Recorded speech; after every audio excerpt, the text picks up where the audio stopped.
नमस्कार प्यारे बच्चों। अब आप इस विषय के वीडियोस एक साथ भी देख सकते हैं। इसके लिए वीडियो के नीचे मेरी चैनल का नाम, तो चैनल में जाके प्लेलिस्ट में जाएगी तो इस विषय के वीडियोस एक साथ देख सकेंगे।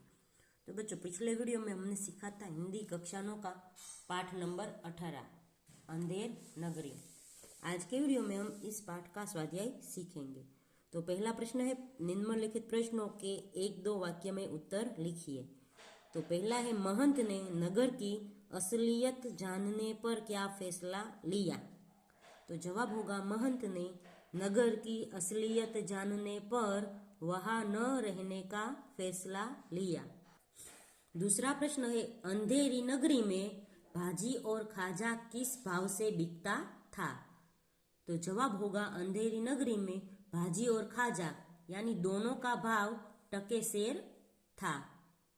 तीसरा प्रश्न था, कसाई ने भेड़ किससे मोल ली थी। तो कसाई ने भेड़ एक गडरिये से मोल ली थी। चौथा प्रश्न है, महंत ने गोवर्धन दास को क्या सलाह दी थी।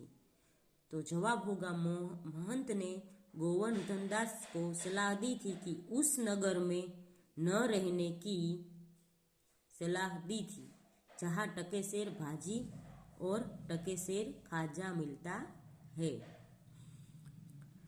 पांचवा प्रश्न है, राजा फांसी चढ़ने को क्यों तैयार हो गया। तो जवाब होगा, राजा फांसी चढ़ने पर तैयार हो गया क्योंकि महंत ने कहा था कि उस शुभ घड़ी में जो मरेगा वह सीधा स्वर्ग जाएगा। आगे का प्रश्न है, निम्नलिखित प्रश्नों के 5-6 वाक्य में उत्तर लिखिए। तो पहला प्रश्न है, गोवर्धन दास ने खुश होकर अंधेरी नगरी में ही रहने का फैसला क्यों लिया। तो जवाब होगा, गोवर्धन दास में महंत जी जैसी दूरदृष्टि नहीं थी। उसे बस अपना पेट भरने की चिंता थी। अंधेर नगरी में टके सेर मिठाई मिलती थी। गोवर्धन दास को मिठाई खाने का शौक था। अंधेर नगरी में रहकर वह कम पैसों में भी भरपेट मिठाई खा सकता था, इसलिए उसने अंधेरी नगरी में ही रहने का फैसला किया। दूसरा प्रश्न है, बकरी की मौत के लिए किस किस को अपराधी ठहराया गया। राजा ने किसे किसे और क्यों फांसी चढ़ाने का फैसला किया। तो जवाब होगा, बकरी की मौत के लिए कल्लू बनिया, दीवार बनाने वाले कारीगर, चूने वाले, भिस्ती, कसाई, गडरिये और कोतवाल को अपराधी ठहराया गया। अंत में राजा ने कोतवाल को फांसी पर चढ़ाने का फैसला किया। तीसरा प्रश्न है, गोवर्धन दास पर पछताने की बारी क्यों आई। तो जवाब होगा, गुरु महंत का कहना न मानकर गोवर्धन दास ने अंधेर नगरी में ही रहने का निर्णय किया था। उसने सोचा कि कम खर्च में अधिक मजे के साथ वही रह सकता था, परंतु जब दुबला पतला होने के कारण कोतवाल फांसी से बच गया, तब सिपाहियों ने गोवर्धन दास को पकड़ा। सिपाहियों को न्याय, अन्याय, दोषी और निर्दोष की परवाह नहीं थी।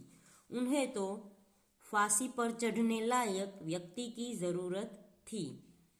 उनके द्वारा पकड़े जाने पर गोवर्धन दास की पछताने की बारी आई। 4 नंबर का प्रश्न है, महंत गोवर्धन दास की जान बचाने में सफल कैसे हो गए। तो जवाब होगा, जब गोवर्धन दास को फांसी पर चढ़ाए जाने वाला था तभी उसके गुरु महंत जी वहां पहुंच गए। गुरु ने शिष्य के कान में कुछ कहा और फिर गुरु शिष्य फांसी पर चढ़ने के लिए लड़ने लगे। इससे सिपाही चकित हो गए। राजा, मंत्री और कोतवाल भी पहुंच गए। पूछने पर महंत ने बताया कि उस मुहूर्त में फांसी पर चढ़ने वाला सीधा स्वर्ग जाएगा। स्वर्ग के लालच में चौपट राजा खुद फांसी पर चढ़ गया। इस प्रकार गोवर्धन दास की जान बचाने में महंत जी सफल हो गए। प्रश्न नंबर 5 है, पाठ को अंधेरी नगरी शीर्षक क्यों दिया गया? तो जवाब होगा, कहावत है यथा राजा तथा प्रजा। प्रस्तुत एकांकी इसी कहावत को चरितार्थ करता है। एकांकी में एक दीवार गिरने के अपराध में कईयों पर दोष मढ़ा जाता है, पर अपने अपने बचाव में सब सफल हो जाते हैं। अंत में कोतवाल दोषी साबित होता है, जिसका घटना से कोई संबंध नहीं है। राजा उसे फांसी देने का हुक्म देता है। कोतवाल की पतली गर्दन फांसी के बड़े फंदे के लायक नहीं, इसलिए मोटे ताजे गोवर्धन दास को पकड़ा जाता है। अंत में महंत की चतुराई से राजा स्वयं फांसी पर चढ़ जाता है।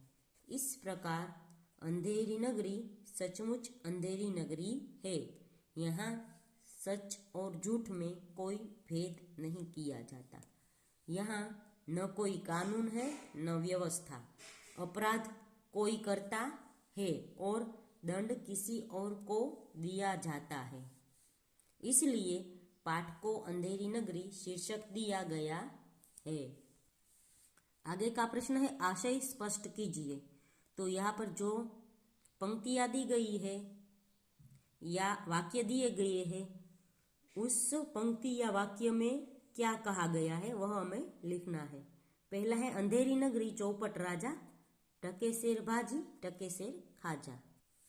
तो इसका अर्थ है, मूर्ख राजा के राज्य में अच्छे बुरे, साधारण विशेष, उचित अनुचित में कोई अंतर नहीं होता। खाजा जैसी महंगी मिठाई भी भाजी के भाव बेची जाती है। न्याय अन्याय में भी कोई फर्क रखा नहीं जाता। राज्य में सब जगह अंधेर ही अंधेर दिखाई देता है।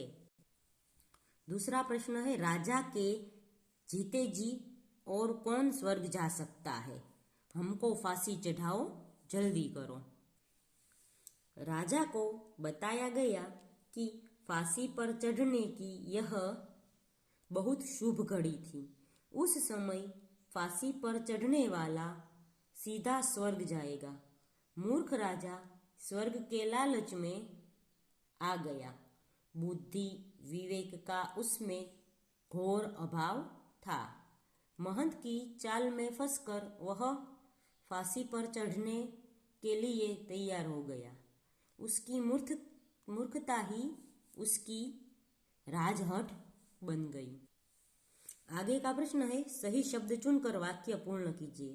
तो पहला है, महंत अंधेरी नगरी में क्षण भर रहना नहीं चाहते। दूसरा है, मंत्री और नौकर लोग यथास्थान बैठे हैं। तीसरा, कोतवाल तूने सवारी धूमधाम से क्यों निकाली। चौथा, मुझे अपने शिष्य को अंतिम उपदेश देने दो। पांचवा, शुभ घड़ी में जो मरा सीधा स्वर्ग जाएगा। आगे है, निम्नलिखित शब्द समूह के लिए एक शब्द दीजिए। तो पहला है, न्याय मांगने वाला। जवाब होगा फरियादी।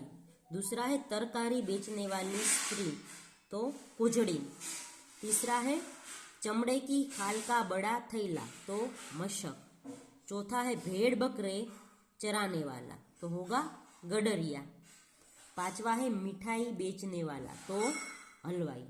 तो बच्चों, यहाँ पर पाठ खत्म होता है। अगले वीडियो में हम नया पाठ सीखेंगे।